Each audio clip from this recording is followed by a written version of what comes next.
Welcome one, welcome all to Pit Road Productions, and those of you watching on Swellio Almeida's channel, welcome too. We're here for the Almeida Racing League Season 6, and we're here at Aragon for this particular round of this season's championship, an incredible circuit which should be quite a challenge in these spec racer Fords. Plenty of overtaking opportunities, a lot of big slipstreaming down the back straight and front straights. We've got our 3-race format going off tonight, so we really hope that you're with us here for the full show. You're in for some great action with some incredible drivers, all students of the Almeida Racing Academy. My name is Reese Gardner, Daniel Zippy Salmon alongside me in the commentary box, and tell you what, Zippy, it's been a while since I've done a broadcast at Aragon. I'm looking forward to seeing how these drivers tackle it. Yeah, absolutely, and certainly it's good to be here. A new venue for me. Personally, never quite made it over to Aragon, but indeed, it's going to be a bit of a test, not just for me, but for these drivers as well. Certainly, it's been popular in terms of, the drivers been having a lot of fun on it, putting a lot of laps, and we're going to have to see who indeed will emerge victorious. But speaking of Aragon, let's take a look at indeed where we've been and where we're going. For sure. We started off the season back last year, in fact, at Watkins Glen. First race of the new year at Barber Motorsport Park. The first endurance round of the season at Phoenix. Circuit Gilles Villeneuve last week for round 4. We're here at Aragon for round 5, and then Oschersleben playing host to round 6. The second endurance round of the season taking place at Catalunya for round 7 at the start of February. Then Chicago, Alton Park, Imola, and Lebanon to round off the season. A wide variety of circuits that all have different characteristics and all test the driver's mettle in different ways. The racing tonight will take place over 2 15-minute heats. The second heat race will have the top 8 inverted for this particular round, and then the race 2 results set the grid for the 20-minute feature. There's no fast repairs, and it's a fixed setup, so it's the driver versus whatever equipment they have been given, and they will need to keep it clean, but I think that's going to be a somewhat easier thing to do than at some of the tracks we race at this season. Aragon is a truly modern venue, opened in 2009, I believe, designed by Hermann Tilke, who is responsible for the design of a lot of the tracks on the current Formula 1 schedule. But this track mostly plays host to motorcycle racing. It is a very popular track on the MotoGP and World Superbike schedules. It is a circuit that has some pretty open corners, but a few really tight ones, some good overtaking opportunities, flat curbs, which you can use all of, but you need to take care of those red sausage curbs at some of the apexes. I gotta admit, I do love it when a track has almost like a hazard built into it, but certainly, let's take a look here. Obviously, this being a long-standing league, ladies and gentlemen, we have some championship standings for you, starting with the overall Almeida Academy. Indeed, Charles Krasic is leading the overall championship here with Darren Sharples and Brian Jabelski rounding out your top 3. Mason Kuhn is the top driver from here in Split 1, currently 4th place in the standings. Ian Kwan, Adrian Levy, Alexander Eger, Adrian Trevino, Ian Betts, and Benjamin Pritchard rounding out the top 10 of those standings. Quite a big separation there. Nick Kuhn, I think, is, Mason Kuhn is quite lonely there in the overall standings from Split 1, but in Split 1 and themselves, Rupesh Pineni is behind Mason Kuhn by about 52 points by my quick maths. Adrian Hopp, Ian Joyner, the reigning champion from last season, and Zoltan Zomator rounding out the top 5 in the Premier class. But Zippy, that's not the only class we got going today. Indeed, we do have the club class as well, with Felipe Pauls at the top of the standings, with Kyra Wens closely behind, with Quickback and Zippy Math 19 points behind in second. Tyler Harker, one of the newer drivers here to the academy, began a bit of coaching from Connor Bell as well, and it's fair to say it's been paying off. Ladies and gentlemen, he's in 3rd place with an Almeida Racing Academy veteran at this point. Valdez Mantavicius in 4th, with Kemal Kasim rounding out your top 5. I've got to say, it's been an absolutely fantastic season of competition so far, and we're almost at the halfway point. That we are. 11 rounds for this season, and this is the 5th of them. So by the midpoint of the broadcast next week, we will officially be halfway through the season. So qualifying is on at the moment. Drivers get 15 minutes to set as many laps as they can in an open session, and we have 7 drivers so far that have set times, Adrian Hopp being the fastest of them on a 2-minute 16.9, but the fastest times in practice were quite a level above that. Rupesh Pineni was actually the quickest driver in practice, the number 19 hailing from India, setting a 2:15.5, so that's the benchmark. That's the kind of pace we're expecting. Potentially the slipstream is going to play a part in some of those times. Absolutely, and certainly you got to think about qualifying very strategically, but in just about a minute's time, ladies and gentlemen, we're going to have a quick break here and take a little bit of a message here from Swelio Almeida himself. Take a quick look, and indeed, but I got to say, Reece, just having a quick look here at Aragon, I got to say, it's a beautifully scenic track. I'm liking the elevation change I'm seeing. Yeah, that's one of the reasons why Aragon is such a popular track among the more modern, newer venues. It does follow the terrain and has some very nice sequences, particularly turns 1, 2, 3, 4, 5, 6, 7, turns 8 and 9 from what I'm counting on the track map. Sort of semi-modeled off the corkscrew at Laguna Seca, a diving double hairpin sort of complex. It'll be very interesting to see how the drivers take that on lap 1, but for the moment, here's a word from the Almeida Racing Academy.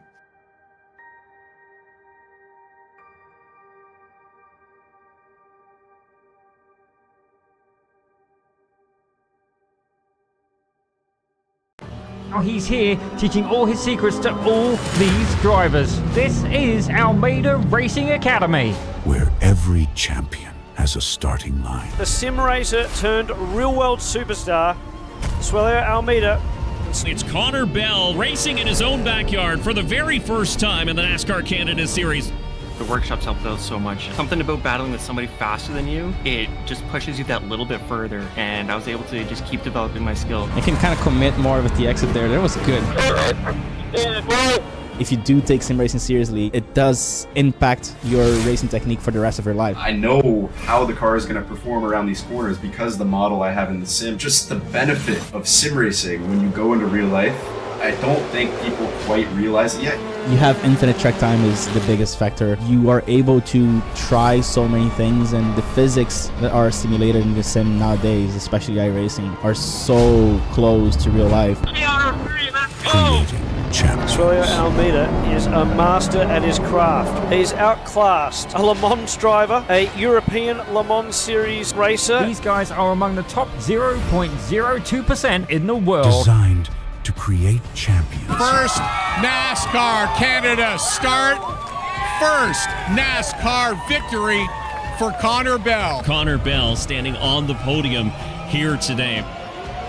This is the Almeida Racing Academy 3.0. Wait a race, buddy, wait a race.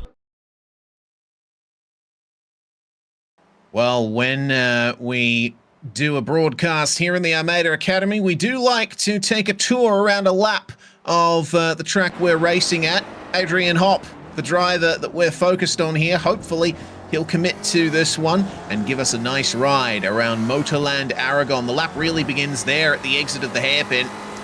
You get a good exit out of there, you will have a nice time down the front straight, and you'll notice those little turtles, those domes at the apexes of some of these corners. They will really mess up your suspension if you run over them the wrong way, so you have to be careful of them. Over the curb, as long as there's 2 wheels on the curb, you're good around here. There's another one of those apex turtles. A nice big curb on the exit of turn 1, and flat out through turn 2 as the pit exit rejoins the racetrack. Turn 3 is basically flat out, but then you need to be very careful for turn 4. Try and pick your line. You can't actually see this corner here, turn 5, from where you're at in turn 4, so need to take good care there and do a lot of practice around this lap.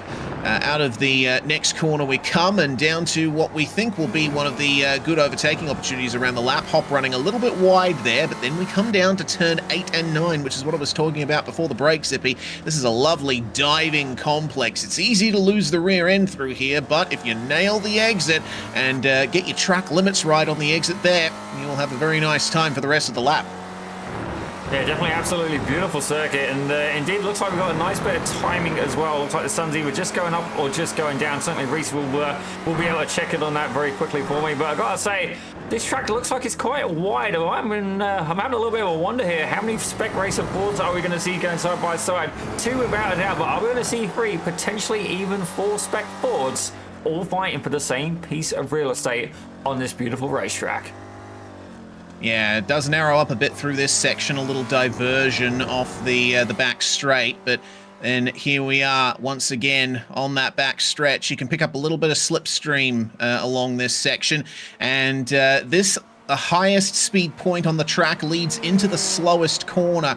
Got to pick your braking point. Round about 150 to 100 meters before the corner is when you dive on the brakes, right about here. And Adrian Hopp slows all the way down to 48 kilometers per hour for the apex of that hairpin. There's really not much room to go side by side through there. If someone puts a move on you in the hairpin, then you're going to absolutely have to give up that position.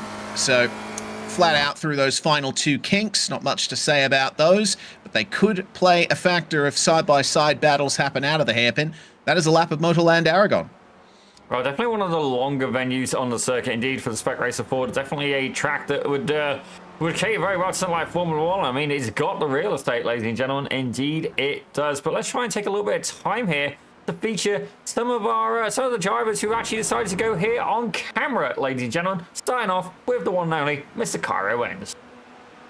Yeah, we've featured Cairo quite a bit on these broadcasts. We talked to him quite a few times. He's one of those drivers that you've really gotten a chance to see develop over his time in the academy. Made appearances on a couple of the other series that we broadcast here on Pit Road Productions as well. He's making good use of his time at the moment. Currently sits P4. He's having a very good time of it at the moment. Yeah, definitely a good run, and as always, we got his dad, Jake Enns, cheering on from the chat. Without a doubt, Pit Road Productions' #1 fan, ladies and gentlemen. But indeed, we have a few more drivers for you guys to take a peek at, and it just goes to show that, you know, I feel like such an arse saying this, but like Kevin Adrian and both Rich Meesters, definitely not the most spry of chickens, you could say that, but just goes to show, you know, you can teach an old dog new tricks. Kevin Adrian, and I'll say this time and time again, in the rain, a lethal force to be reckoned with, but don't get me wrong, right now he's currently in P17 overall. I would honestly expect to see a little bit more pace from Kevin.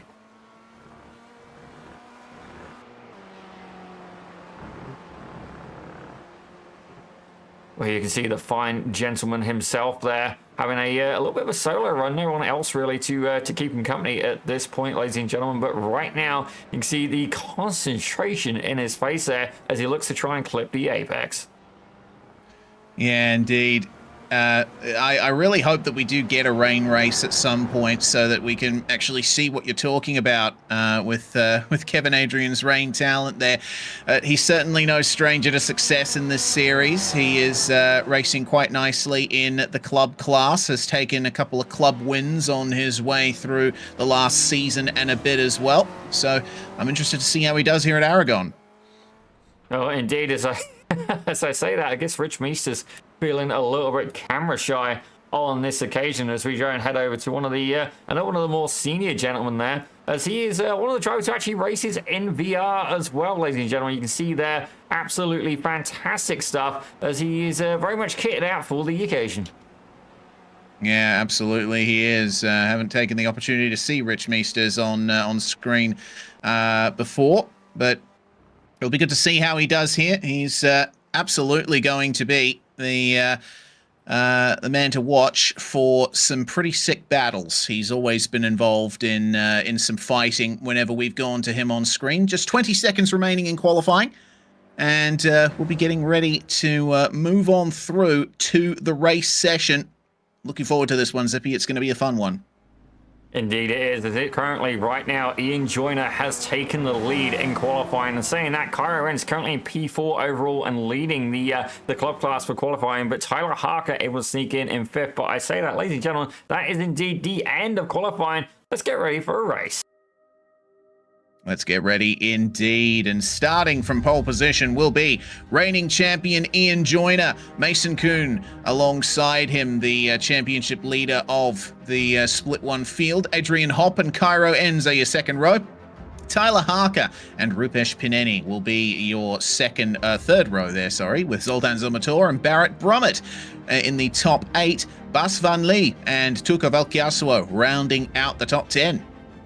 As we have a look there in P11, we're going to have Michael Hooper with Carlos Pacania in P12. Looking back a little bit further, Jeffrey Westland, who we do actually hear races with another driver we've had here on Pit Road Productions. More about that a bit later. He's there in 13th with Rich Meisters alongside in 14th. Looking at 15th, we've got Valdas Pansavicius with 16th being taken by the one and only Jeffrey Atkins. Back in 17th, Philip Masson. He's there alongside one of the seasoned gentlemen of the league, Kevin Adrian, with Dominic Sayu in 19th, Carlton Howard in 20th. Starting in 21st, our resident coach, Connor Bell.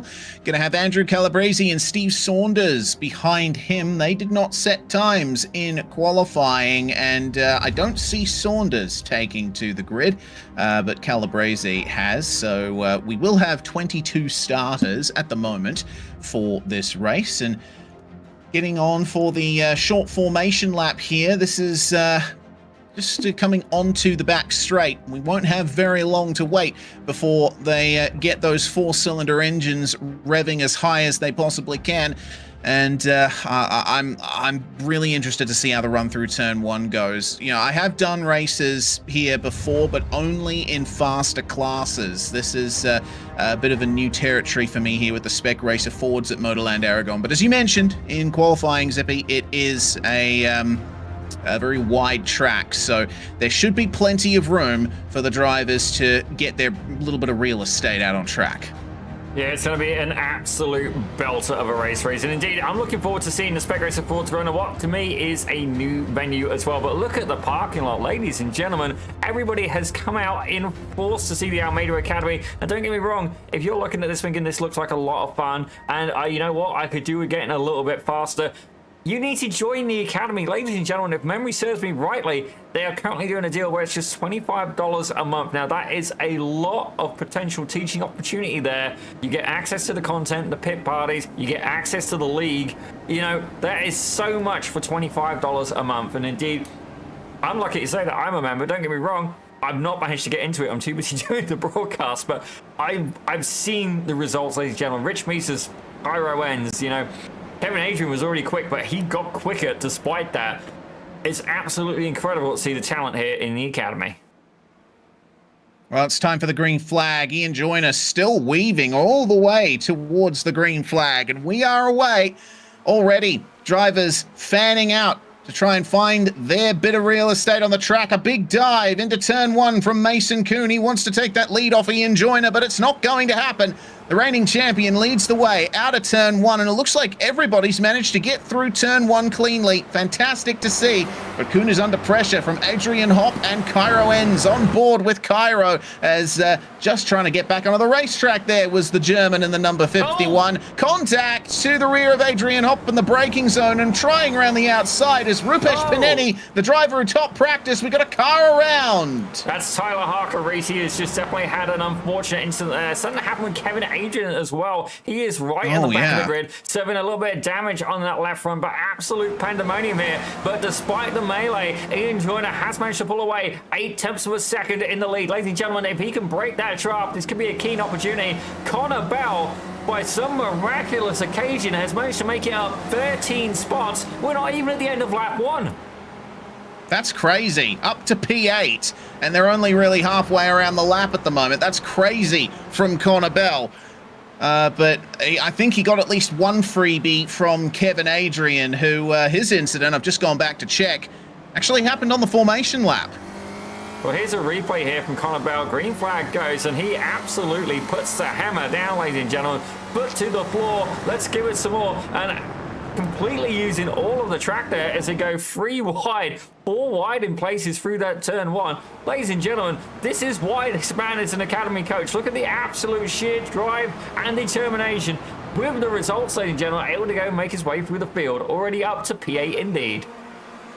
Yeah, fantastic job. And yeah, Kevin Adrian, unfortunately, there was a bit of a concertina on the formation lap, and that's the reason why he got his damage. This is what happened to Harker, by the way.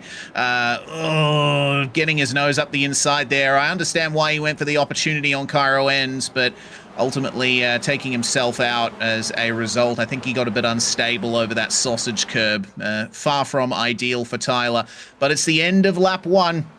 And, well, 15 minutes over a lap that's over 2 minutes long. We're looking at about 8 laps or so for this race. So not much time for Ian Joyner to have to defend from the hard-charging Rupesh Pineni. Yeah, Rupesh Pineni, definitely one of the more aggressive drivers in the grid. But right now, it looks like Barrett Blumett is going at it here with Adrian Hopp. Don't get me wrong, Barrett Blumett, since we've seen him arrive here in the academy, he's been a potent driver, and understandably so. The guy is rocking just short of 4,500 iRating, ladies and gentlemen. But saying that, Rupesh Pineni, 2,620. It just goes to show that iRating is not a be-all and end-all. Another good example as well, Carlton Howard, ladies and gentlemen, he's up 7 spots and currently with 1,668 iRating in P13 overall and 4th in class. Fantastic drive today from Carlton Howard. Yeah, it's looking very good for him, but we have to keep in mind it's still quite early in the race. So there's plenty of opportunities for that to go wrong. Whether or not Carlton will be able to hold on to it remains to be seen.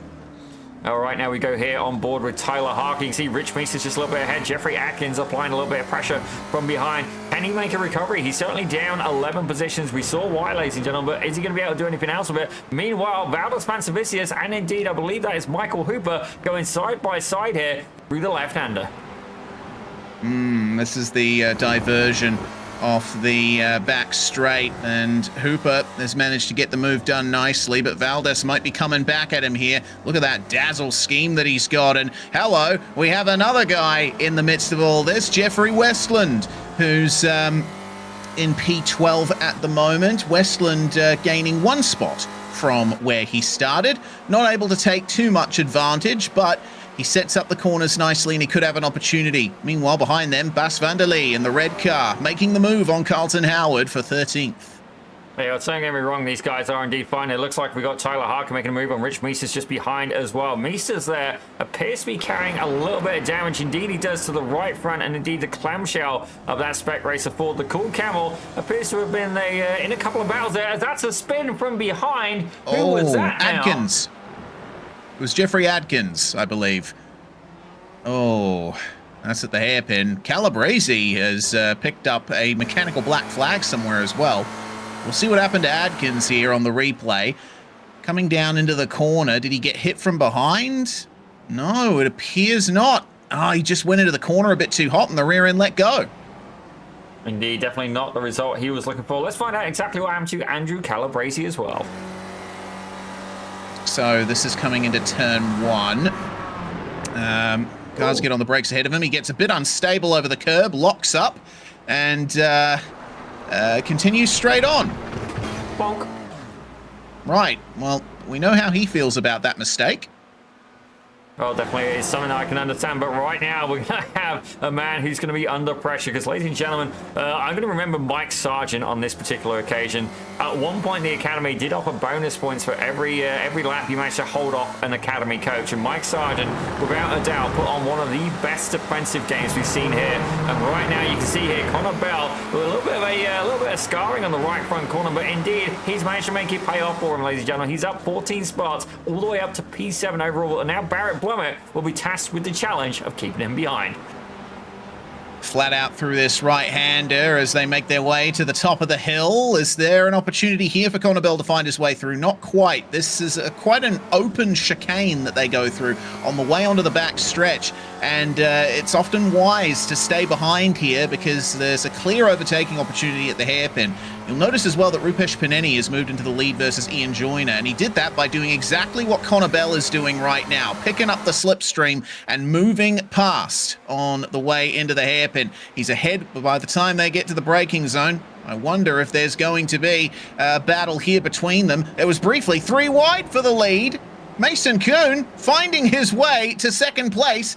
Bit of contact with Rupesh Pineni, and Ian Joyner has fallen to 4th behind Cairo Ends. Yeah, there's definitely a lot happening in one corner there, ladies and gentlemen. Indeed, this battle is going to continue. Look at this guy. Everybody is fighting. This battle for P1 goes all the way back to P8, ladies and gentlemen. Zoltan Zomator just about able to hold on to the back of this pack. Yeah, this is looking like a very intense race at the moment. All of our top 8 are pretty much together. They'll be covered by a single frame. Now Pineni is going to try and get it back here on Mason Kuhn, but unfortunately, stuck on the outside through turn 3. Not ideal. And Cairo Enns will now see if he can find a way through. This is going to be difficult to pull off, though. It appears that the wider line Pineni's taking means he can carry a bit more speed. Absolutely fantastic stuff here, and I got a feeling that this could get very, very interesting, ladies and gentlemen. I did not expect to see 3 wide for the lead at this point in the race. Certainly a little bit later on. It's a 15-minute race, and they are just over halfway through, ladies and gentlemen. But look at that absolutely fantastic lead pack here. Pineni going to try everything he can to get his way to the front. Cairo Enzo, he's in a prime opportunity here. His next nearest competition, ladies and gentlemen, is Bowders Spansovicius, and he's back behind him by about 4 seconds. All Enns needs to do at this point is stay in this pack, keep the car clean, and this could be an absolutely fantastic opportunity to score some points. Yeah, Felipe Pulls, the club class leader, is not here today. And with Cairo Enns having such a big points advantage over everyone else in club, that could be a bumper points day here for the number 117. Just needs to stay calm and stay sharp in the midst of a very intense lead pack. Mason Kuhn running a little bit deep out of the chicane there. That's going to give the advantage to Pineni and everyone behind him. Absolutely fantastic stuff so far, ladies and gentlemen. You see Rupesh Pineni pulling out of the draft. He's going to try and make a move here. And indeed, he does make the move on Mason Kuhn. Maybe a little bit of contact there. And it looks like Cairo Enns is going to try and follow him through. Ladies and gentlemen, this is exactly what happened on the last lap. We've got 3 wide. This could end in chaos. And you can see there, Pineni absolutely squeezing Kuhn to the inside. And despite that, Cairo Enns wants to go up the middle and split the deuce, ladies and gentlemen. He's fighting for the lead. High risk, but will it be the reward he's looking for? Great move by Pineni as well to cut back underneath the both of them there, and that has sent Mason Kuhn back to 5th place. Connor Bell's now up into 4th and challenging. This is a great battle for the lead. I've been waiting for this kind of battle all season, not to sneeze at any of the other racing that we've gotten this season. It's been spectacular all the way through, but I think this just carries something extra. Oh, it's absolutely fantastic. And what I can see behind as well, the German driver, Zoltan Zomator, he needs to work together with Barrett Blummer. Those 2 guys need to get involved in this battle. As you can see here, more action. 2 wide again. I thought we were going to see 3 wide. And look at that. Mason Kuhn looking to try and accelerate and find his way forward. Ian Joyner trying to make a move there on Connor Bell as well. Bell gets the better of him. And look at the slipstream. Ladies and gentlemen, Connor Bell, he started at the back of the grid. He's now in 3rd as he takes the inside ahead of the Premier class leader, Mason Kuhn. He's making it look easy, isn't he, Connor Bell? Using the track geometry to his advantage there. Nice tight line between the 2 right-handers. And now he picks up the throttle nicely behind Rupesh Pineni. Cairo Enns leading a race overall on pace. It hasn't happened too many times before. Let's see if he can hold on to it. Yeah, definitely he's going to be under pressure right now. You can see the guy. He is absolutely sweating bullets, ladies and gentlemen. It's fair to say, if you'd like to adopt a kitten, I have a feeling he's going to have a few up for adoption very shortly. As you can see here, behind him, one of the more aggressive drivers in the league so far. Don't get me wrong, he's clean. Rupesh Pineni applying pressure, and you see the battle scars on the front of that Spec Racer Ford. You don't get that from turbulence, ladies and gentlemen. You get that from contact. And right now, Cairo Enns is going to have to hold on with every ounce of concentration, skill, talent, and indeed a little bit of luck if he wants to win this race. Looks like Connor Bell is going to try and go for it here at the hairpin.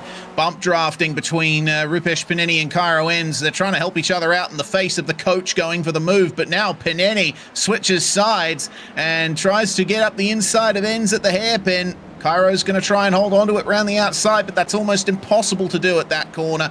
He still remains in 3rd, and Mason Kuhn still right with him. Ian Joyner leading the gap for 5th on back with Hopp, Zomator, and Brummett. 2 laps to go here in race 1.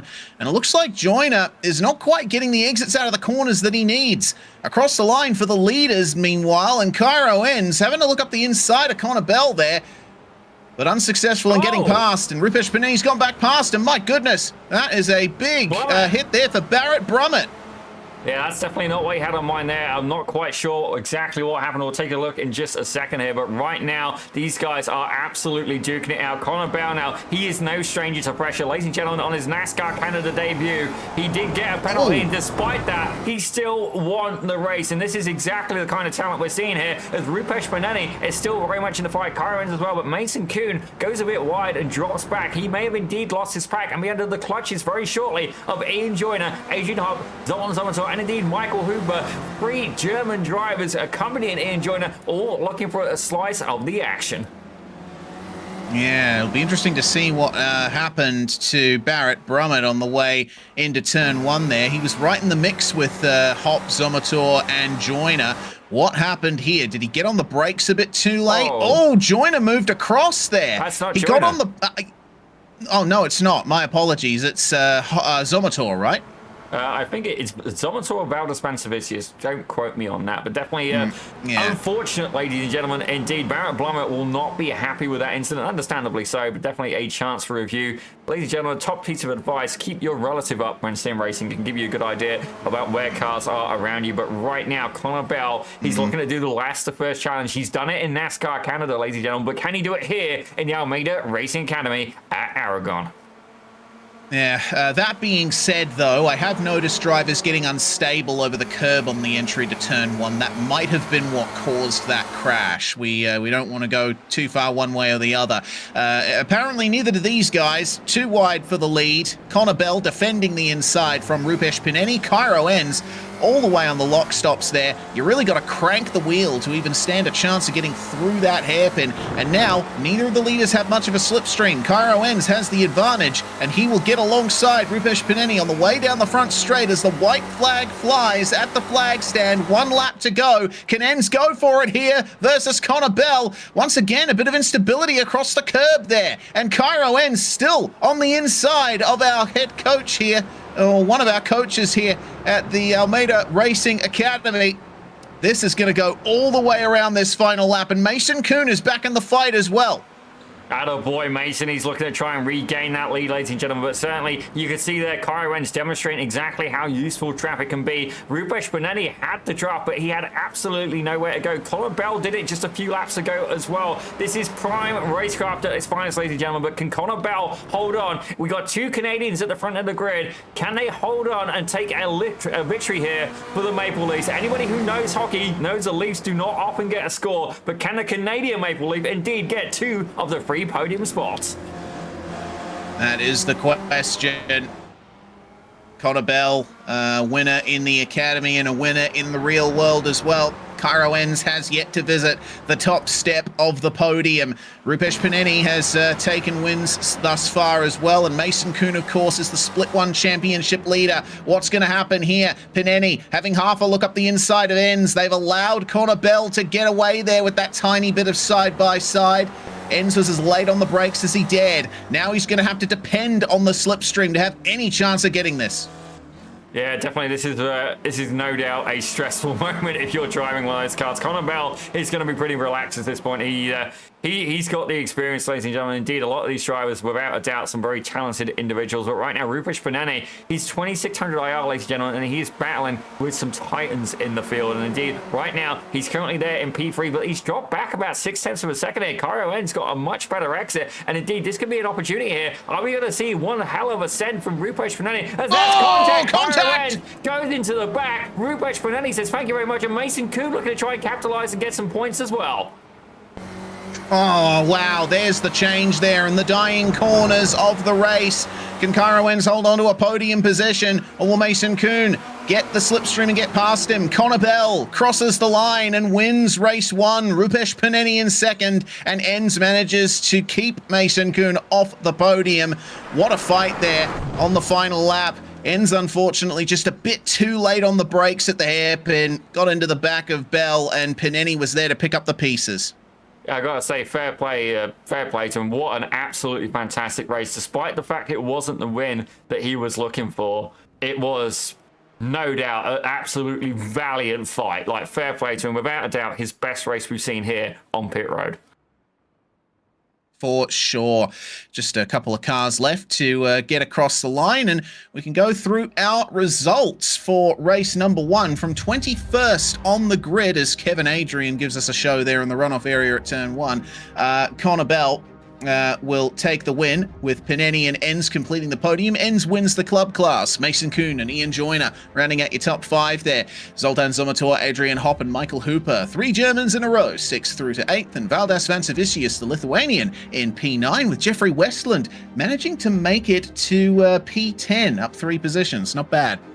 I'm going to say, speaking of positions gained, Tyler Harker had definitely got caught up in that incident early on, but despite that, managed to recover all the way to P11. Baspander Lee, he's there in 12th with Carlos Picano in 13th. Rich Meesters takes 14th with Carlton Howard in 15th with Dominic Sayu right behind in 16th. Steve Sanders, he is here, ladies and gentlemen. He's there in 17th with Suka Vakaseo in 18th with Philip Masson in 19th with Jeffrey Adkins rounding out the top 20.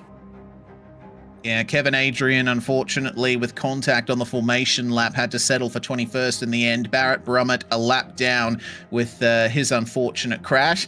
And Andrew Calabrese was not able to get to the end either. It's a real shame for some of the drivers here today, but the top 8 have been inverted here for the start of race 2.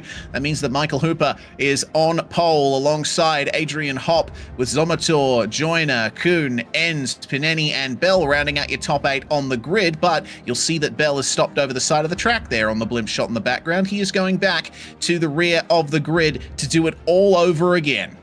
Absolutely fantastic stuff indeed. The rest of the grid should, without a doubt, be in the same order they finished, ladies and gentlemen. So certainly with the short pace lap, we're going to leave that alone for just a minute. But I've got to say, what an absolutely beautiful view here. Don't get me wrong, it's not the outright winner. Certainly Phillip Island offering some beautiful scenery as well. But I've got to say, it's not a bad place to be. No, for sure. In southern Spain, in a very dry, arid region. And it's a great place to go and watch some racing. For my money, though, I think the best scenery in iRacing belongs to Mugello. I hope that we can go there at some point in this championship. But it's time for the race. Pace car into the pit lane, and Michael Hooper accelerates early. As the green flag flies, immediately Adrian Hopp on the defense because Ian Joyner got a bit of a run on him there, but he'll be on the outside coming into turn 1. It's another big dive from Mason Kuhn, and once again, he's unable to make it work versus Ian Joyner. He's under pressure from Enns and Pineni, but it's a runaway lead at the moment for Michael Hooper with Zoltan Zomator and Adrian Hopp giving chase. Yeah, absolutely fantastic start there. And incredible that he's managed to do it with such a long straightaway as well, ladies and gentlemen. Right now, he's got half a second clearing the rest of the field. And indeed, if he can keep that going, he's going to be set. You need to clear these cars by about a second to escape the draft, ladies and gentlemen. But indeed, everybody's saying close by, except for Steven Saunders. I'm not sure what happened with him, but he's currently showing as 19 seconds back. Interesting. Potential problem. Potential problem there for Saunders. Oh, he did. Yeah, I just went back to check. That's interesting. Yeah, not sure why that was the case, but hopefully he'll be able to make up a few spots with Michael Hooper still leading the way. And basically, it's everyone else behind, all battling as one. Rich Meesters having a good view here of Tyler Harker and Valdas Vancevicius battling over 8th and 9th as things stand. And Rich with, I believe, his VR headset there, a very sleek VR headset. He'll have a nice view into these corners. I think this is a track where having VR is quite an advantage. You'll actually be able to see around that final hairpin. Yeah, that could definitely be a good strategy there. And indeed, myself, I personally prefer triples, ladies and gentlemen, but each to their own. That's mainly... no! Oh dear. Vancevicius spinning there. Looks like contact between himself and Harker. Oh dear. All right, replay. Cue it up. Load the tape. Valdas Vancevicius leading the fight there, and Harker trying to get up the inside of him there, but made a bit of contact on the exit, it seems. That, and they were over the curb, so there would have been less available grip there to Valdas, unfortunately, all the way back to 21st. Well, fair play to him. At least he did indeed survive. No other cars came into contact. But right now, Andrew Calabrese looking to try and make an improvement from the last race. And indeed, he's battling it out with Bas van der Lee.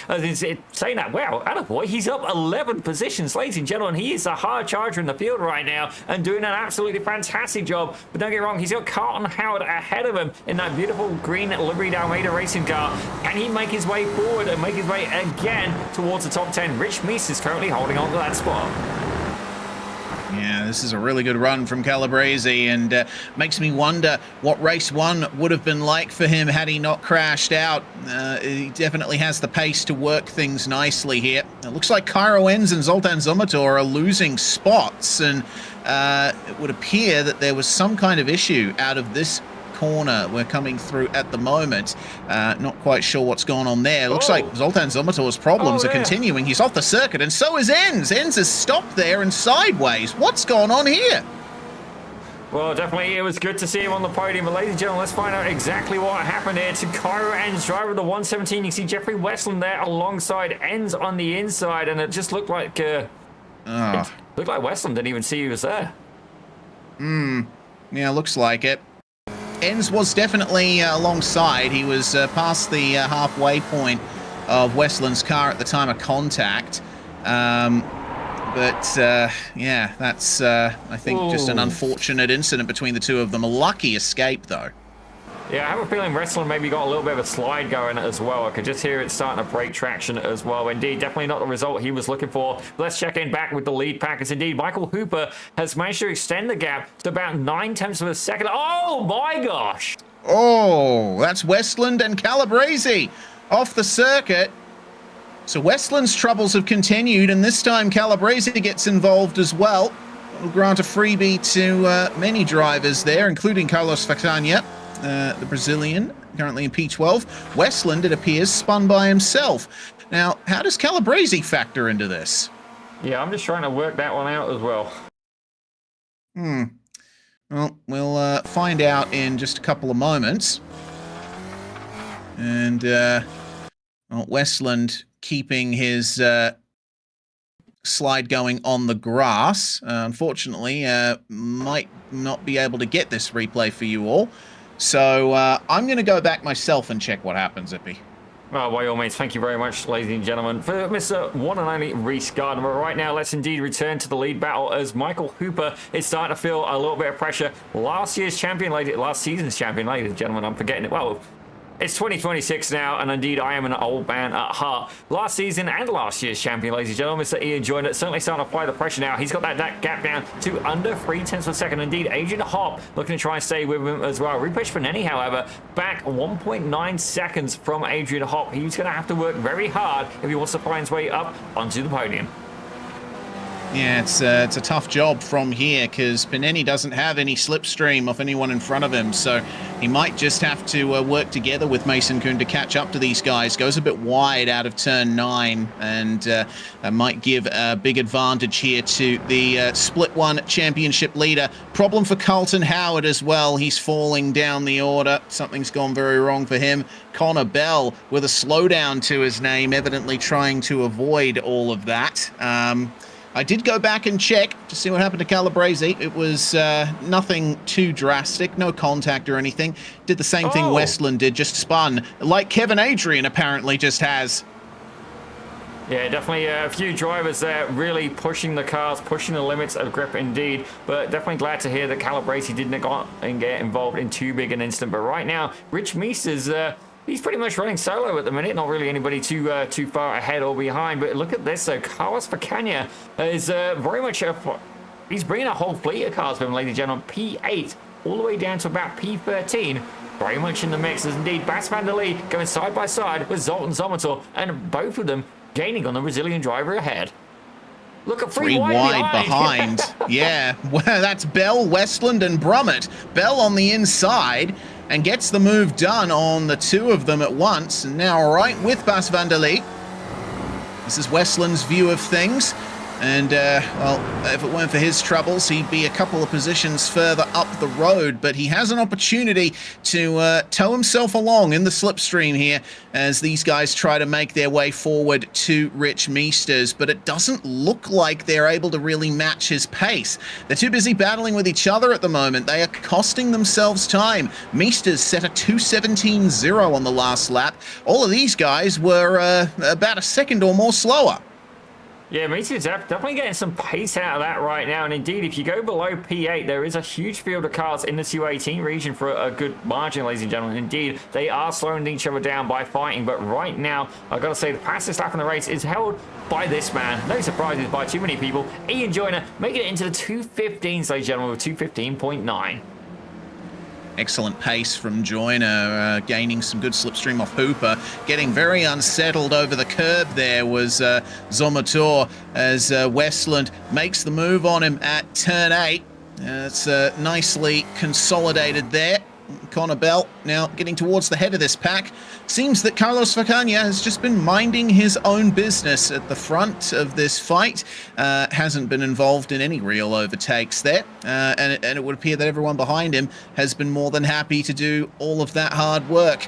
Meesters, meanwhile, all on his own here in P7. He's actually had a really good run so far. Remember, he started and finished race 1 in 14th, so he's already halved his way up the order.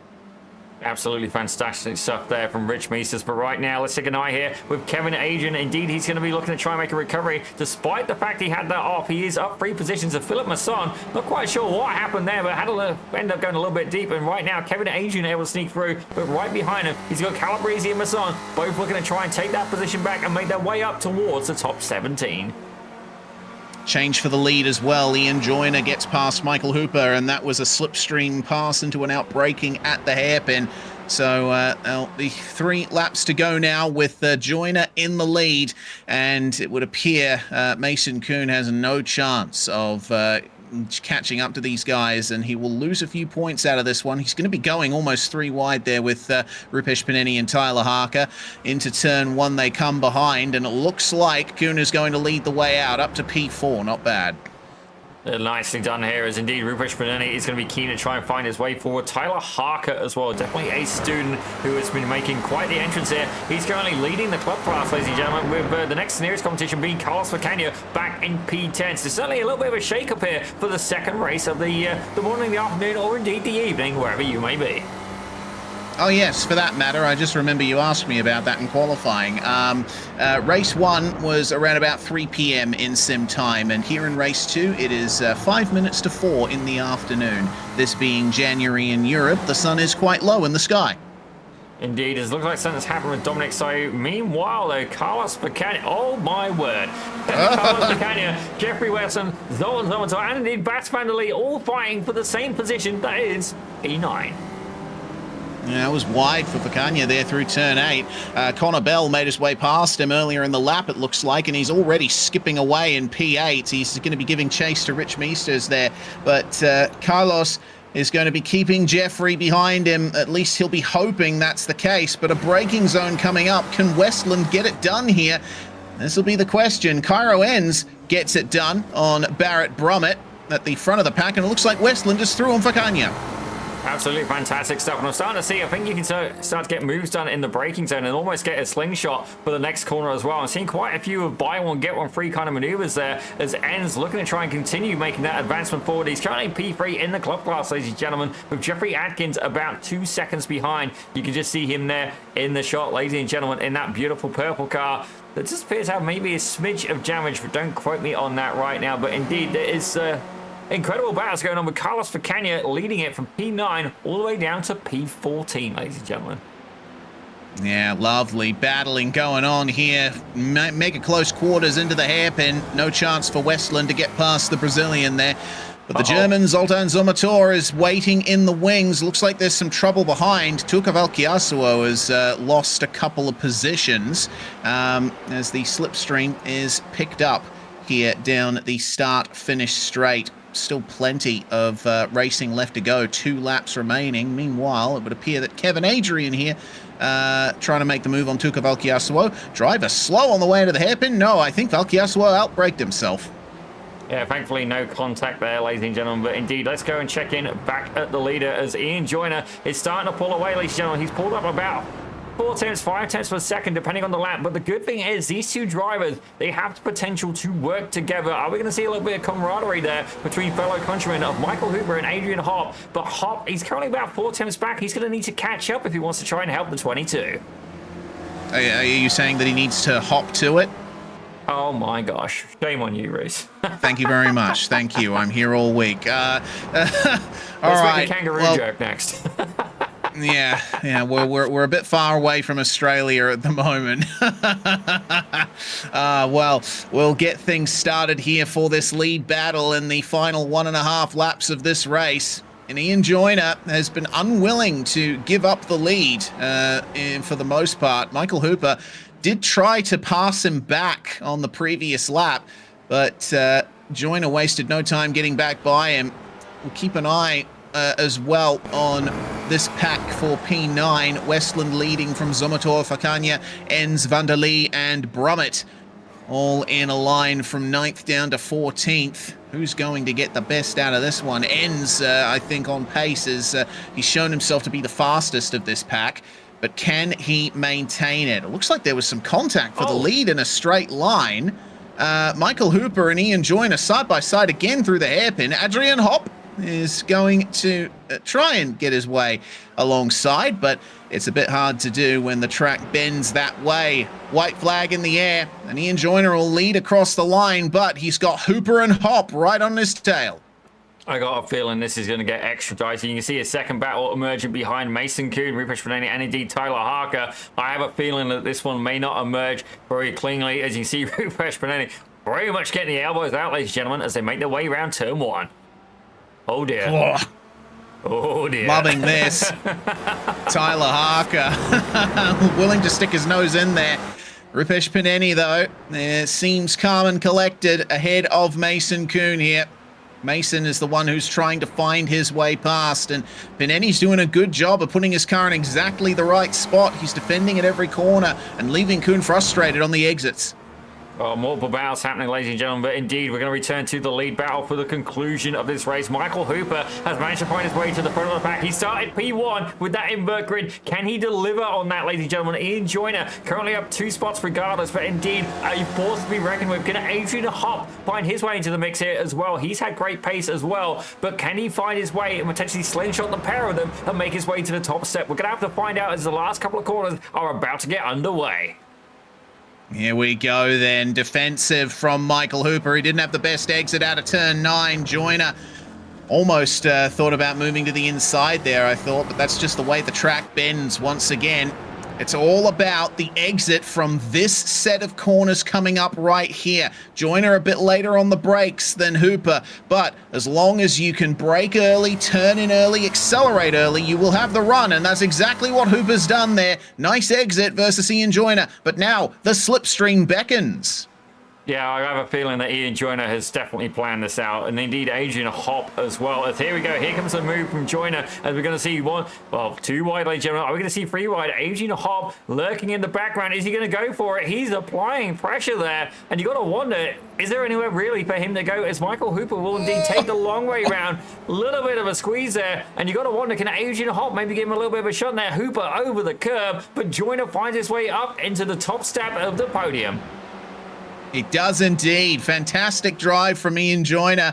Got the elbows out from time to time. Zomotor's picked up a black flag, but Joyner crosses the line in P1. Look at the battle behind as well. Kuhn, Panani, and Harker very close. And it's 2 by 2 here between Brummett, Van der Lee, Westland, and Enns. Cairo shuffled out there into the pits on the final lap. Zoltan Zomotor, but it's a bit too late to serve that. It will be added on to the end of his race in time, but Barrett Brummett getting the last position in the top 10 on the final lap. Yeah, I have a feeling something got very interesting near the end of this. Okay, here we go. That's what happened with Cairo and Zoltan Zomotor and indeed Carlos Facania.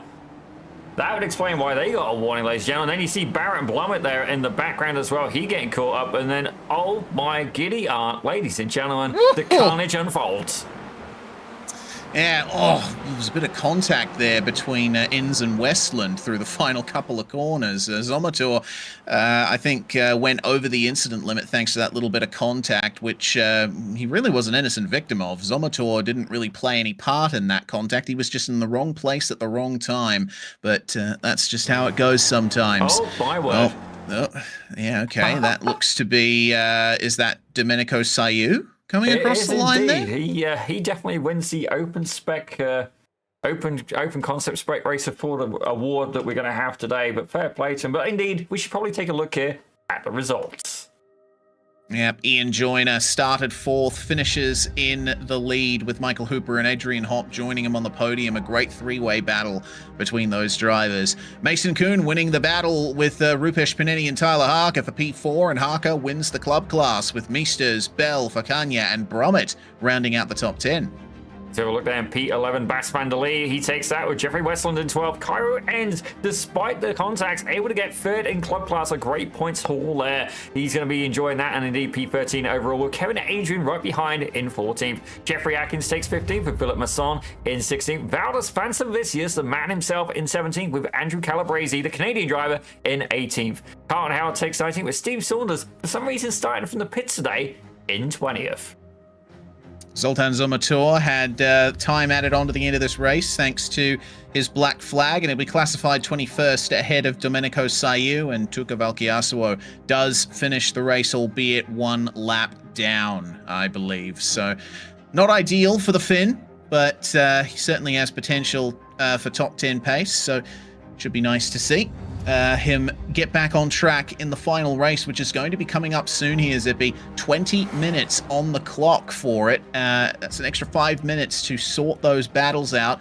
It might, at the same time, calm things down slightly in these fights.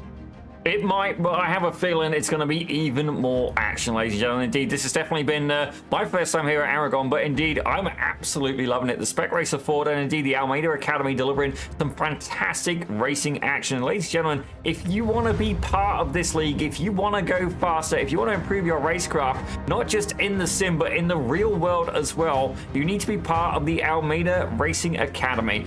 100%. Check out SwellioAlmeida.com. Find your way on over, and indeed look forward to next season coming very shortly. Not only that, they are in the process of making endurance teams as well.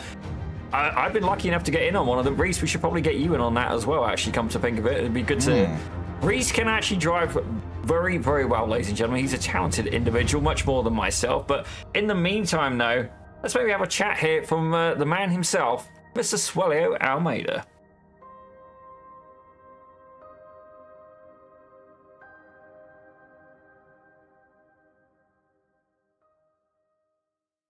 Now he's here teaching all his secrets to all these drivers. This is Almeida Racing Academy, where every champion has a starting line. The sim racer turned real world superstar, Swellio Almeida.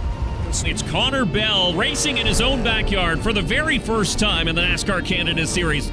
The workshops helped out so much. Something about battling with somebody faster than you, it just pushes you that little bit further, and I was able to just keep developing my skill. I can kind of commit more with the exit there. That was good.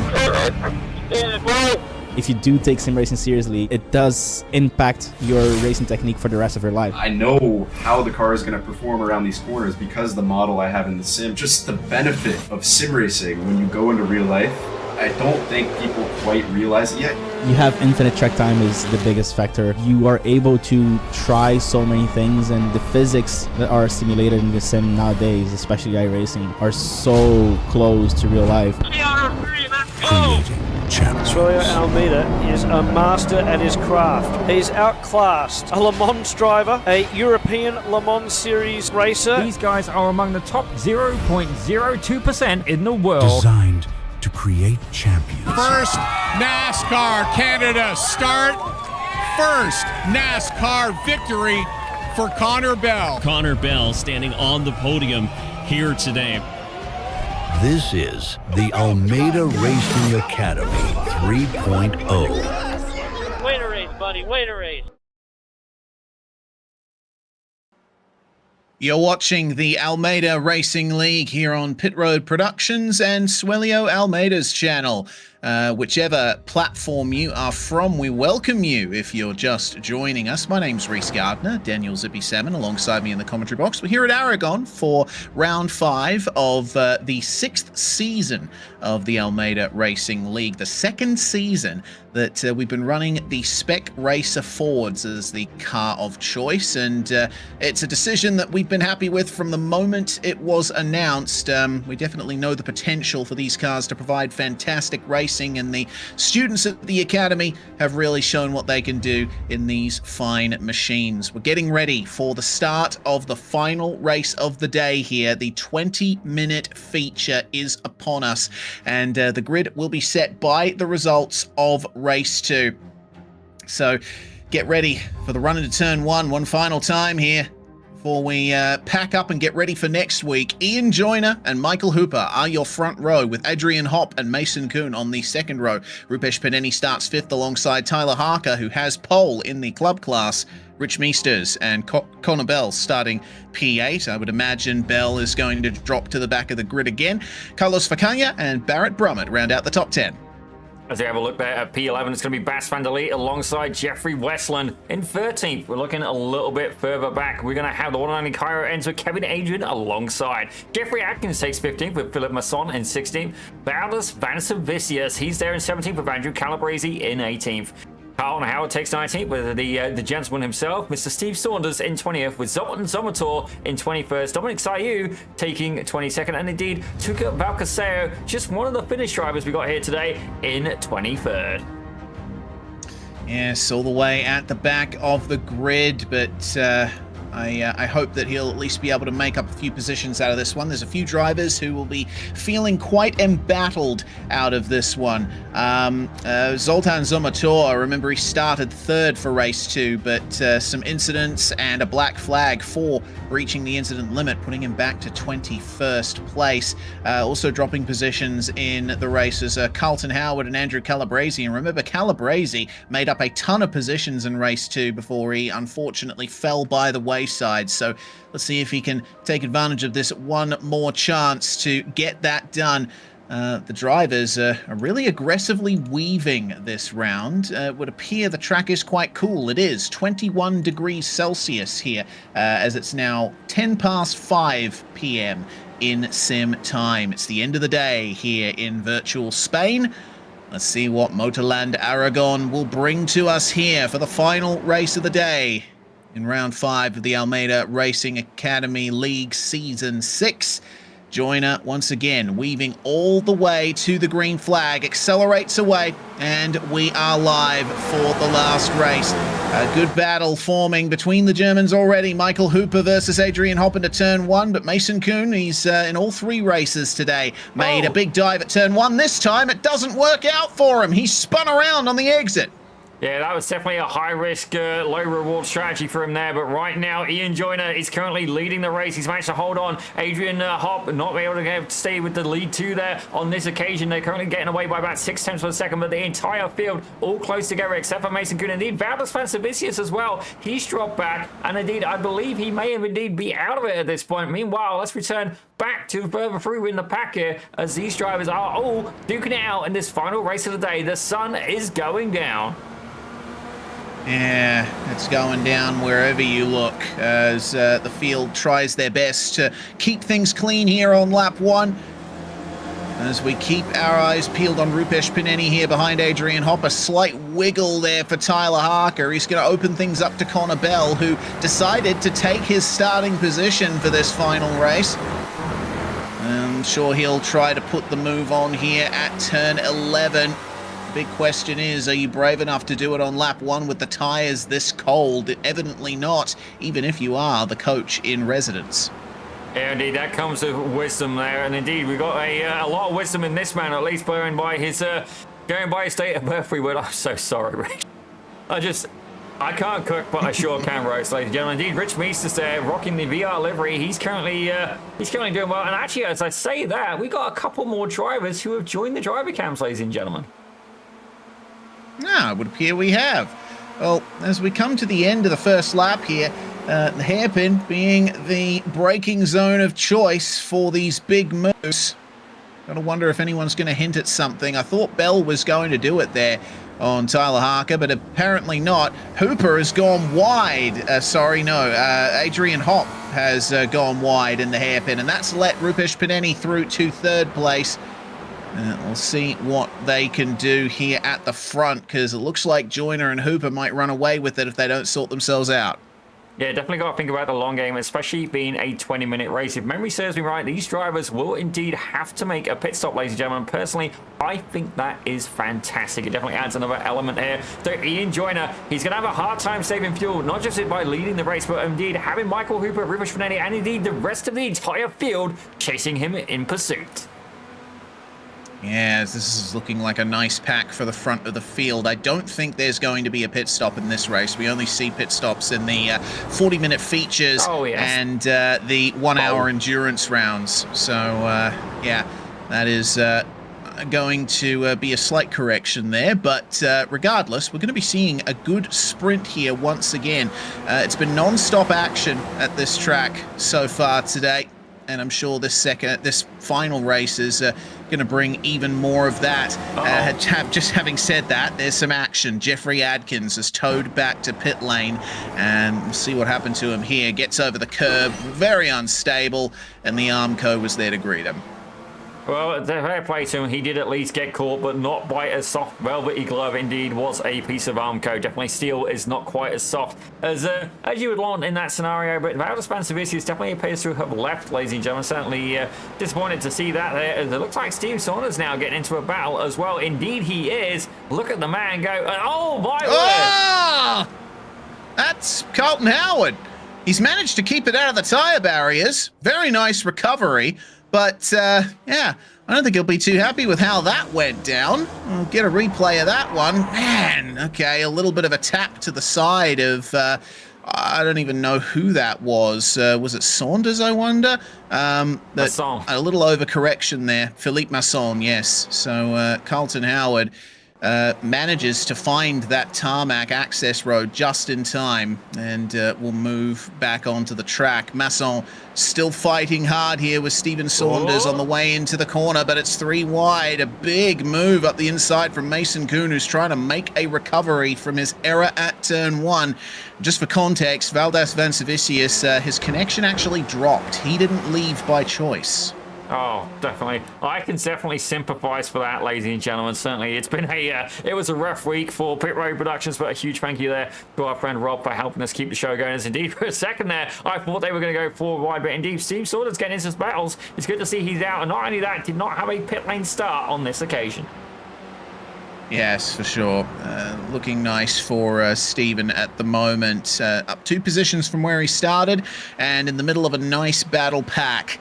He'll want to try and get free of them and try and move his way a bit further forward, but it might be a bit more difficult than they think. Look at the gap ahead of them. That little dot in the distance is Zoltan Zomator, who's made up 7 positions so far in this race. Kevin Adrian is another 3 seconds or so ahead of him. Yeah, definitely going to have to put the work in if he wants to find his way forward, ladies and gentlemen. Certainly, he's also taken over as one of the roles as the Almeida Academy I'm trying to think what the title they give them, but basically he's like a community member and helps organize this. Oh dear! Oh! Philippe, the Frenchman, spinning here on the Iberian Peninsula. And that's going to be all the way down to 20th. Even Sayu has found his way past Philippe there. So unfortunate to get a spin. These curbs at this circuit, they are quite flat. They are of that very flat ripple type curve that is typical of motorcycle circuits, but they do hide some low grip that can catch you out. Yeah, definitely, and we do have somebody here in the chat, Ali Altenfried. That's fantastic. It is indeed a bit challenging to try and catch these cars once they get a little bit snappy. I've got to agree with you on that, but certainly good to see you here in the chat. By all means, make sure you hit that subscribe button. In the meantime, that's Tyler Harker making a move up on the inside of Michael Hooper. At least he's trying to, not quite able to get the move done. Yeah, as oh dear, Hooper goes around him. Almost caught it. Yeah, has to spin around as that frenetic battle between Fakanya, Westland, Meesters, Vanderlei and Adrian continues. He gets back rolling, does the number 22, but he'll be all the way down in 15th now. Quite a bit of time lost. And well, he'll shortly have Andrew Calabrese for company. What happened to him here at the penultimate corner? He was on the inside, got over the curb. There's a little bump there at the apex that you can't quite see, you know, from where you're sitting in the driver's seat. We can't even see it from the blimp, so unfortunate there. Oh, here we got another incident between Dominic Soyo, Steve Saunders, and indeed, I believe that was Tuco Valcaseo, as a 3 did not go in a 1 on that occasion. No, it did not, and Steven had to maybe do a 3-point turn to get that back onto the track. In fact, it looks like he's towed back to pit lane, so Steven Saunders has had an incredibly rough day of racing today. Commiserations to you, Steve. Hopefully you have better luck next time. Indeed, and oh, we got Alyssa McKenzie in the track. Oh yeah, okay, we saw her last night in the Formula 1200s, ladies and gentlemen. So thank you very much, Alyssa. Yes. Good to see you here. We had, that's right, if I remember rightly, Sharon. There we go. I just made the connection, ladies and gentlemen. The penny has indeed dropped. I am now 1 cent richer, albeit mentally, ladies and gentlemen. But let's have a little bit of a look here, as right now, Rupesh Panani is currently dropping back here to Ian Joyner. He's got about a 0.5 lead on this pack, but right now, Tyler Harker and Connor Bell there, looking to try and apply even more pressure, with Cairo Enns making his way up 7 positions, ladies and gentlemen. Fantastic stuff, as he's currently in P6 overall. Yeah, working out nicely with 11.5 minutes still on the clock, and my timing telling me 5 laps to go. Harker makes his way past Pineni. He's actually getting a little push from Connor Bell, but Pineni responds in the braking zone. Gets up the inside there. Enns and Hop can only watch on as this battle continues. Got to be very careful over that bump there. But out of the final turns they come. And this is where things will really get down to brass tacks. On the way into turn 1, pulling out of the slipstream is Tyler Harker. And Ian Joyner can see all of this happening in his mirrors, and he's probably thinking, thank God, I can actually get myself a clean run here. I think that's exactly what he's going to be thinking, ladies and gentlemen. As indeed, we're going 2 by 2, ladies and gentlemen. It is a lead pack of about 6-7 cars right now, but Ian Joyner currently extending that gap. He's almost a 0.7 of a second as more battles happening behind, ladies and gentlemen. Cairo Enns at the tail end of this pack with Adrian Hop alongside. Indeed, these two guys are fighting for P6. Yeah, this is a real frenetic battle. Ends up 8 positions, and it looks like that's the most positions gained of anyone in this field. He's recovered very nicely from how race 2 went for him. Don't forget, he was in contention for the win in race 1 as well, so has a lot of potential here to make good on that pace, but a little bit of a flick of the wheel there to arrest the slide coming out of turn 9. That's not going to do wonders for his exit there. Yeah, definitely just trying to find a little bit more grip, ladies and gentlemen. But right now, you can see here, Tyler Harker is looking to try and find his way forward. Rupesh Vanelli, I believe, has a little bit of damage on the front nose cone of that Spec Racer Ford. But despite that, they have caught up to Ian Joyner by about 0.05 of a second. They do need to push a little bit harder. If not, the number 18 is going to do exactly what he does best, ladies and gentlemen. He's going to check out and run away with this race. Yeah, that's often how it felt at times last season. Joyner was just able to get a gap when it counted, and everyone else tripping over each other behind him. It just left him to cruise to victory. And we're going to see the same thing here in race 3. Remains to be seen, but look at the slipstream that Connor Bell has gotten there as the moves are made into the braking zone, almost like positioning your pieces on the chessboard. A little bit wide there for Tyler Harker. In fact, about as wide as you can go without going off track. He's fallen behind Enns. Yeah, it looks like Cairo said thank you very much, saw the door open and waltzed right through. But let's take a look here at the battles further on in the field. It looks like Bas van der Lee getting into it with Rich Meesters. Yeah, Kevin Adrian holding on to P9 up ahead of them. And van der Lee and Meesters will come to blows here into turn 1. Meesters gets the run, and things are looking nice for him at the moment. Zoltan Zomator, Mason Kuhn, and Carlos Facania are chasing them side by side between the two drivers of Meesters and van der Lee. And, well, Kevin Adrian evidently is full-on eyes forward there. He's in a similar position to Joyner. He's about half a second ahead of the pack chasing him, and they're too involved with each other to really have a go at him.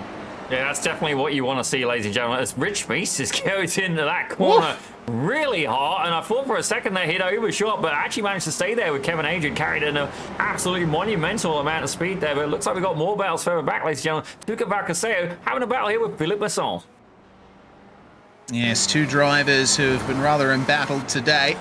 Masson occupying the same position he started in, but for how long? Tuca Valcaseo has made his way up from the back of the grid here. And they may be all alone on track with about 7 seconds to Michael Hooper in front and another 3 seconds to Domenico Sayu behind them. But they are having a wonderful time, or at least Turco is, because Philippe Masson with a bit of a slip out of turn 9. He hasn't had much luck at that corner, has he? Yeah, he definitely got a little bit of a wiggle there, but right now it looks like Connor Bell has made his way up to the front of the pack, ladies and gentlemen. I say that, not quite. He's still got Ian Joyner standing between him and the lead, as indeed they have got 7 minutes left to go in this race. Joyner looking to try and break the toe. All right, here comes Connor Bell potentially. Oh, he's going to bump draft Ian Joyner a little bit. There's the second bump. Just in time for them to get to the braking zone for the hairpin. Battle going on behind. 3 wide for Bas van der Lee, Mason Kuhn, and Rich Meesters as the leaders make their way out of the hairpin.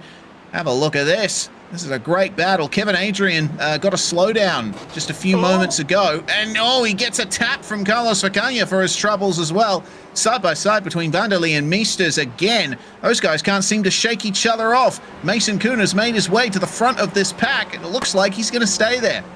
Yeah, he's currently about half a second ahead, and indeed he's going to hope that he can break that draft as well, but it's not quite out of range here as Meesters and Bas van der Lee are duking it out. Turn 1 has been an absolutely prime passing opportunity here, as it looks like Zoltan Zomator now applying the pressure to Bas van der Lee.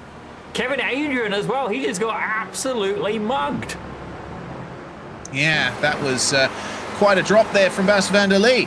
Kevin Adrian, opportunistic as ever, moving back through into P12.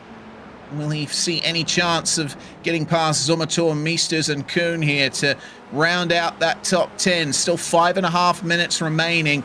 So when they cross the line next, it should be 2 laps to go here at Aragon. This is where you need to make those moves and make them count. Indeed, it is. We've got some absolutely cringeworthy statements going on in the chat, ladies and gentlemen. By all means, we love it when you guys interact in the chat. And actually reminds me, Leon Benbelton, ladies and gentlemen, good to see if he could return to the Almeida Racing Academy. Well, without a doubt, the largest cheerleading squad we've ever seen. Not only that, himself and Fernando Afonso, I believe, probably taking that honor as well. But right now, it's good to have you guys here in the chat, guys, girls, everybody here in the chat, ladies and gentlemen. But right now, Ian Joyner doing everything he can to hold on to the Almeida Academy community manager, Connor Bell. For sure. Yeah, it would be nice to see Leon Bentbelsen come back and have a run at this. He brought his entire family with him to cheer him on there in the YouTube chat. But here comes the leaders into the final corners here again. Connor Bell bump drafting Ian Joyner down the straight. Not interested in making the move until the final lap. He knows that Joyner will respond immediately if he makes the move right here, right now. But I think part of what's happening here is Connor Bell's trying to keep Rupesh Pineni from being a factor in this fight. Yeah, I don't think he's going to be able to shake Rupesh Pineni, but indeed it's starting to pull them away here from the lead pack being led by Adrian Hopp. I say that, the pack, it's himself and Cairo Enns. Cairo Enns, again, he's looking in the strong position right now. He's in P5 overall. His next closest competition, Tyler Harker, ladies and gentlemen, in the club class. You can see him there at the other end of the straight, but he's got Jeffrey Westland to deal with as well. Actually, let's give a shout out to this man, Zoltan Zomator. He's up 12 spots. Attaboy. Yeah, that's crazy. Zomator, remember, was in the middle of this pack last time we looked at him. There's been quite a few shifts around, so Zomator finds himself in 9th, and whether or not he'll be able to hold on to that is another matter entirely. Rich Meesters right on the back of him, and Kevin Adrian wants to try and follow him through. Indeed, I got a feeling this battle is going to be absolutely incredible. The largest pack we got in the session right now goes from P9 all the way down to P14, ladies and gentlemen. Michael Hooper, he was leading the race earlier on, and indeed, he's going to be looking to try and make his way through this pack. But right now, the German driver down 12 positions with Bas van der Leer ahead. Mason Kuhn as well. Definitely not had the day he's been looking for. He's going to be looking to try and make up a few spots with that. I believe that is Bricks, ladies and gentlemen. That Brick Liveried Spec Racer Ford. Yes, it looks a bit like a charcuterie board in places. Nails the apex of turns 8 and 9 and gains a tiny bit of time on Kevin Adrian there. Is there going to be space to make a move here into the little diversion off the back stretch? Meisters will not have a chance to find his way past Zomator. Nice defense from Zoltan. And into the left-hander they come. Just avoid that sausage curb on the inside of the corner. You certainly don't want to hit that. It will ruin your race. Super close quarters here through this little chicane section we've got. But as I said at the end of race 2, it's this exit that's the most important. And it looks like none of them really going for that wide entry that would get them the speed down the straight. It's all going to come down to the slipstream once again. Yeah, definitely. You can see we got Kevin Adrian lining up alongside here, and he's definitely got the run, at least so far. And it looks like Mason Kuhn. Uh-oh. Are we going to see 4 wide here? I'm all for it, ladies and gentlemen. See, that's the difference between being a broadcaster and a racer. As a broadcaster, 4-5 wide? Absolutely. Oh dear, accordion effect. Oh. As a racer, though, definitely a little bit of a high-risk scenario. But despite that, Kevin Adrian able to find himself out on top. But I have a feeling... Nope, all is well. Cairo Owens and indeed Adrian Hopper pulled away for even further from Barrett Blummet, who's about 6.6 seconds behind. Meanwhile, at the lead pack, it is Joyner, Bell, and Panani holding on, not managing to pull away any further from Adrian Hop, who's leading Cairo Owens. It is the final lap of the race, and so now this is where, if Connor Bell is trying to gear up a move on Joyner, this is the lap he's going to do it on. Rupesh Panini just needs to be ready to respond here. Because what I've noticed is the back section of the circuit off the back straight is where Panini seems to be losing the most time to Bell and Joyner. He's just not close enough to really be a factor in the slipstream. But maybe if he can keep up with them through this section, he'll have that chance. Yeah, and I have noticed as well that the two-car duet of Adrian Hopper and Cairo Owens has got closer. They've closed in about 0.4 of a second, ladies and gentlemen, so they could potentially be in this battle in the closing stages as well. That last podium spot may indeed be on the line, but right now, let's see again. Are we going to see Connor Bell give Ian Joyner a bit of a bump draft? No, not yet, ladies and gentlemen. Indeed, Bell holding on. I have a feeling he's been planning this pass for a while, but is he going to be able to make it happen? Ian Joyner, the reigning champion, ladies and gentlemen, under attack here from the Almeida Academy community manager. Now, this apex right here, that's where things are set up. Hard on the power as best you can. Joyner gets a good run out of the corner and immediately moves across the track to go defensive into the hairpin. What's Connor Bell going to do this time? Is he going to get into the bump draft? It looks like he will. He's not going to go for the move just yet, but now the opportunity opens. Rupesh Paneni is boxed in, can't respond. It looks like, if anything, Bell is defending from Paneni, but he gets the inside, the apex contact with Joyner, and then falls behind Paneni at the penultimate corner. This is the chance that Adrian Hop needs to potentially get onto the podium ahead of them all. It is Ian Joyner who takes victory in race 3. Is there any changes here before the start-finish line? No. Rupesh Paneni defends P2 from Connor Bell. Well, there is definitely an incident I need to go over very, very shortly. But right now, Kevin Adrian doing very well. He's leading this second pack here with Zoltan Zomator right behind as they do indeed make it across the line. Rich Meese is carrying a black flag as well. Let's find out exactly what happened here on lap 8. Yeah, that's unfortunate for Rich. Let's see what happened here. Was this contact resulting in exceeding the incident limit? I have to wonder. Mason Kuhn trying to look for a move there on the inside, and then, oh dear. Looks to me like Zomator had a bit of a slide through the hairpin, and maybe Meister's got a maybe a 2x or something from that, maybe an off track. It's unclear, but whatever the case, I think maybe a slowdown as well. Yeah, definitely not what he had in mind, and he did indeed pay the price for that, ladies and gentlemen. Certainly unfortunate indeed. That black flag, definitely, that's the thing with close racing, especially, you know, if you pick up a penalty, it is absolutely brutal trying to clear it, ladies and gentlemen. Indeed, the checkered flag has gone off. We've got there's two drivers waiting across the line there, Philip Masson and indeed Jeffrey Adkins. Let's take a quick peek to see whereabouts they are. Here comes Masson, ladies and gentlemen, driving the only orange livery we've had so far this season. Certainly, I remember when they used to do the Almeida Academy team events, ladies and gentlemen. Certainly, it was an interesting dynamic and made for a lot of fun as well. Certainly, it's that's something that's a little bit, we don't see it as often here on Pit Road Productions. You do have some events where they do have teams, but how often do we get team events where you can actually see them like working together and indeed trying to help each other for position? But right now, it does look like we got the results in from the main feature. It would seem that way. Ian Joyner started on pole position and manages to take the win for the second time tonight. He had pole for race 1 as well, but couldn't quite pull off victory there. Rupesh Pinetti finishes second place, so that's 2 P2 finishes for him today. Connor Bell will grab the final spot on the podium there ahead of Adrian Hopp and Cairo Enns. Barrett Brummett finishes in 6th place. Good finish after the race 1 that he had. Tyler Harker as well. Outside the top 10 in race 1, but finishes solidly in the top 6, top 7 in races 2 and 3. Jeffrey Westland, Kevin Adrian and Zoltan Zomator round out your top 10, with Zomator making it up 11 places. Yeah, absolutely fantastic gain there from Zoltan Zomator. Mason Kuhn in P11. Michael Hooper took 12. Definitely a little bit unfortunate for him, with Bas van der Lee in 13th. Rich Meeses took 14 with Carlos Facania in 15th. I got 2 different results here, ladies and gentlemen. Carlos Facania in 14th with Tuca Bacaseo in 15th. Dominic Sayu takes 16th with Philip Masson in 17th. Carlton Howard rounding out 18th. Rich Meeses, there you go, ladies and gentlemen. He takes that black flag and absolutely gets penalised there. He would have been 14th, pushes him back down to 19th, with Jeffrey Adkins rounding out your top 20. Andrew Calabresi 21st. Steve Saunders and Valder Spencer-Vicious indeed having early retirement as well. Definitely my sympathies to them, but certainly what an absolutely fantastic morning of racing, Reese. Absolutely incredible. Aragon, on this broadcast was approved Princess Bucket List.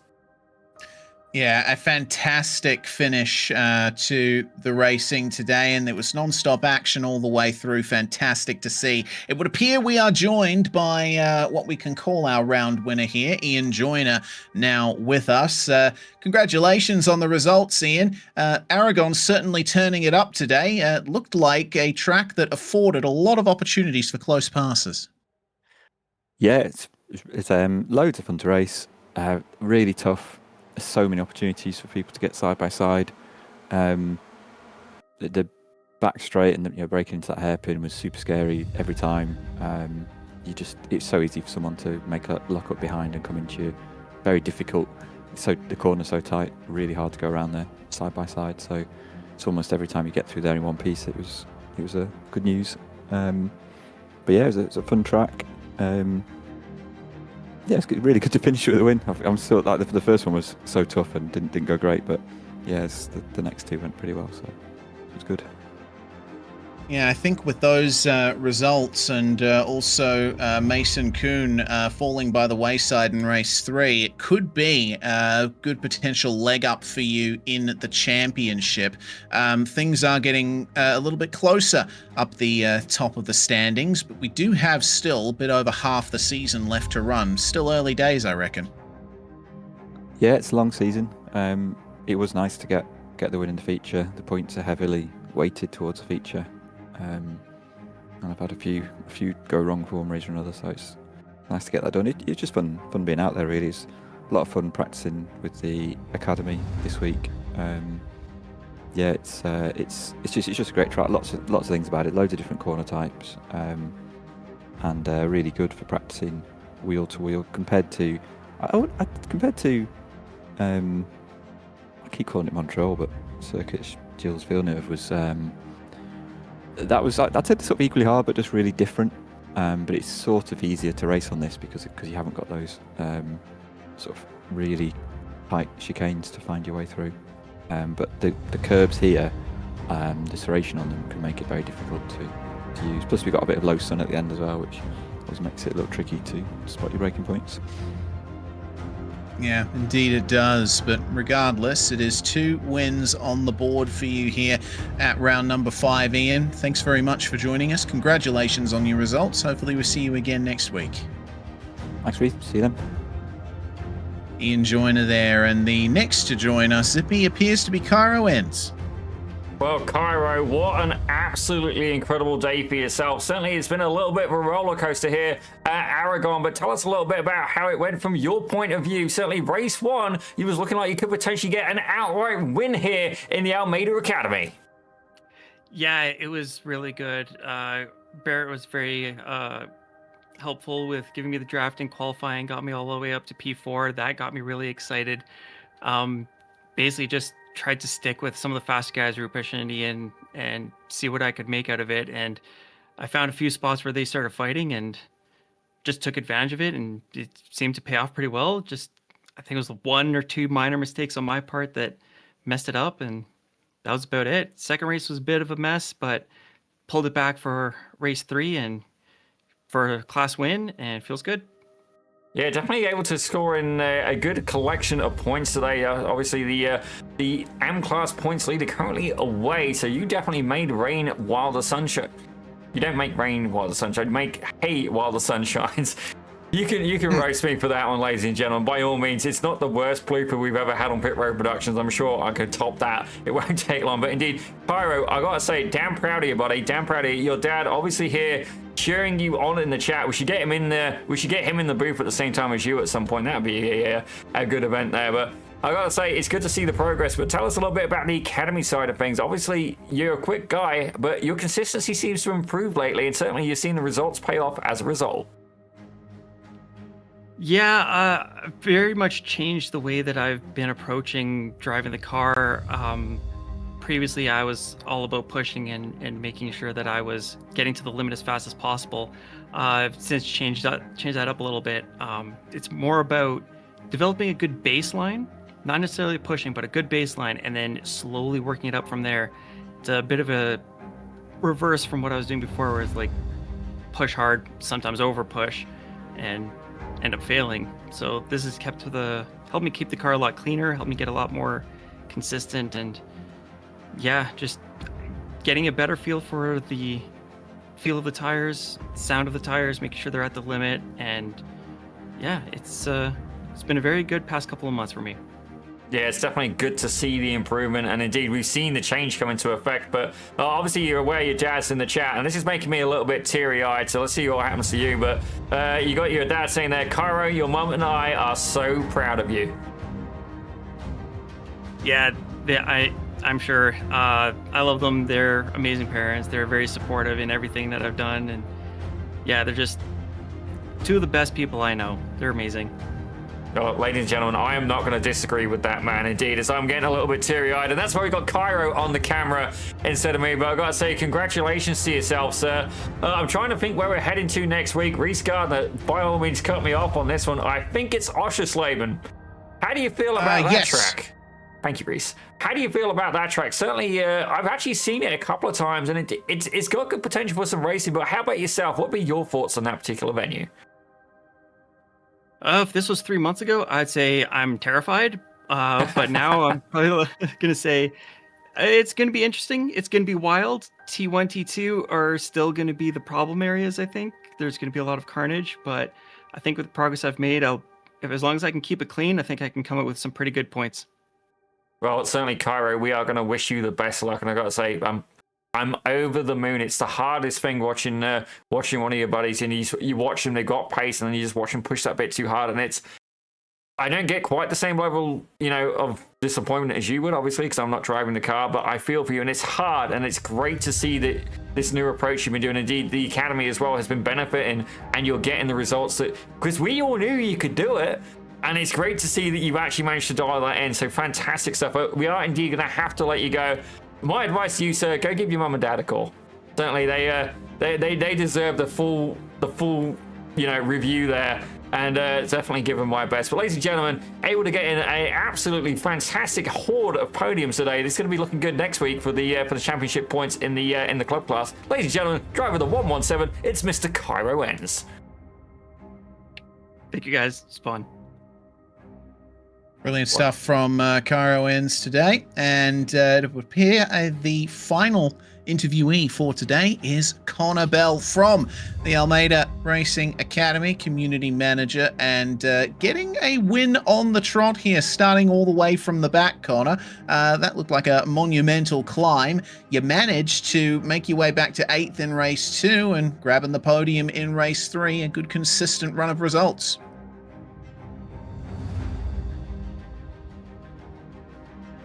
Well, it just Hello, Connor Connor. Bell. Oh, he's coming back, ladies and gentlemen. We're gonna hype him up once more. That's got to be it, Reese. We didn't hype up enough. We got an audience. This is your part. We'd get you to cheer, ladies and gentlemen, boys and girls. The one, the only. It's Mr. Connor Bell. Can you hear us, mate? I got dear. none. Reese, you'll go. We'll give it one more shot here, but I'm having fun. It's entertaining nonetheless. Here He's we go. gone. He'll be back in a minute, I'm sure. We'll see if my my Discord lights up. In the meantime, let's me and you have a chat here, Reese. Certainly, it's been an absolute belter all around. Did I catch you stretching, sir? All right. Yeah, a little bit. It's 1:30 in the morning here, and I am looking forward to going to bed. So hopefully Connor's fixed his mic. I see him lighting up. Yeah, there we go. Attaboy. Switch PCs there. I'm not sure why my headphone or headset microphone wasn't working. But yeah, that was good racing today. Couple incidents here and there, but overall, everyone's been applying some of the stuff we spoke about last week, so it's nice to see. Yeah, race 1 was great. I think that was 24th or something to first. It was quite the charge. Second race didn't quite go as well. I caught a couple slowdowns at the start, having to avoid some cars that were spinning, and then race 3 was great as well. So had a chance to work with Ian, practice some strategy stuff, and yeah, everyone played that pretty well in the end. Yeah, it looked like nice, clean racing at the front of the field. How do you think the track served the racing? Aragon is not one of the most widely used circuits on the service, but Ian Joyner seemed to enjoy the opportunities that it gave him. What do you think?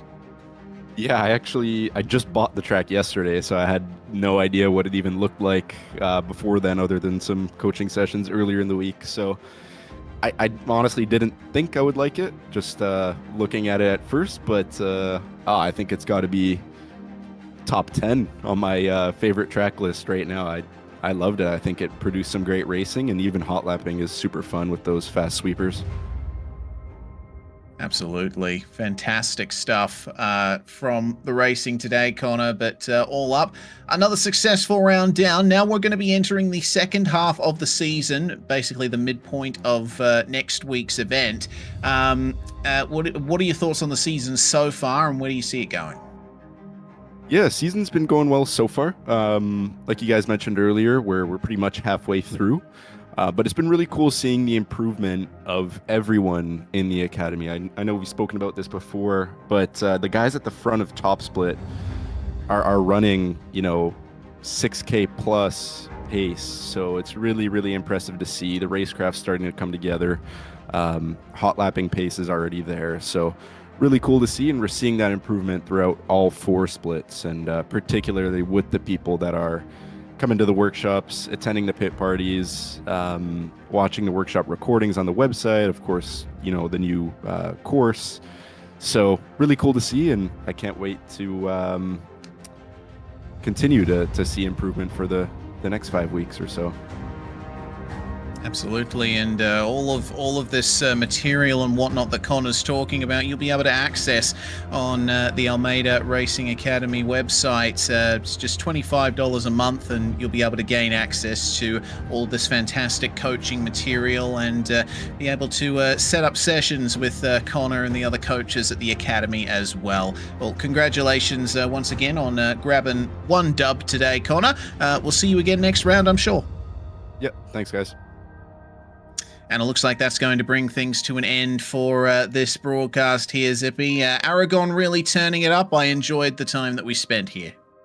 I absolutely loved it. So don't get me wrong, I am a complete princess when it comes to a track that I will enjoy. But Aragon, I may have to take it out for a couple of laps. Like, from a broadcasting point of view, that was an absolute beauty of a race. Indeed, 3 races, ladies and gentlemen, all of them packed with tight action. But I have a feeling, I've got an idea, Reese, and indeed, we're gonna do a little bit of a tease. But I do often find, you know, Spoke Racer 4, there's no headlights on these cars, but wouldn't it be cool to run these at night, maybe with a lit track? Wouldn't it also be cool to run these in an endurance format and potentially have a teammate, or indeed, you know, two team cars in play? I've got some ideas, Reese, and indeed, we're going to have to leave them on the back burner for now, but certainly we're heading over to Oschersleben for the next round. What would be your thoughts on that particular venue? It is a very compressed track, Oschersleben, but it has a lot of medium speed flowing corners, some curbs you can use to their maximum effect. It's the straights aren't as long as we've seen at other circuits, so I think it's going to be more of a technical racing kind of circuit than a out and out slipstream fest like we've seen at tracks like this one. So hopefully we'll still see some fantastic action next week.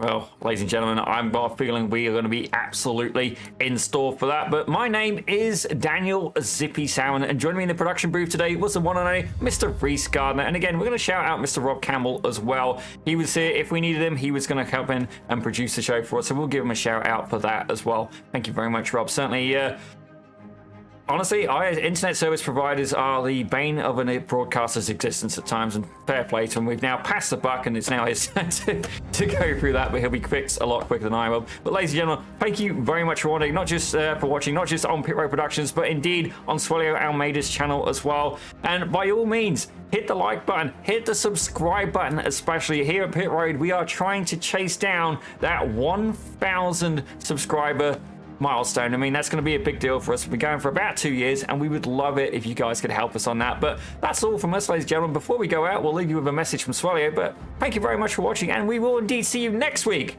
for Oschersleben.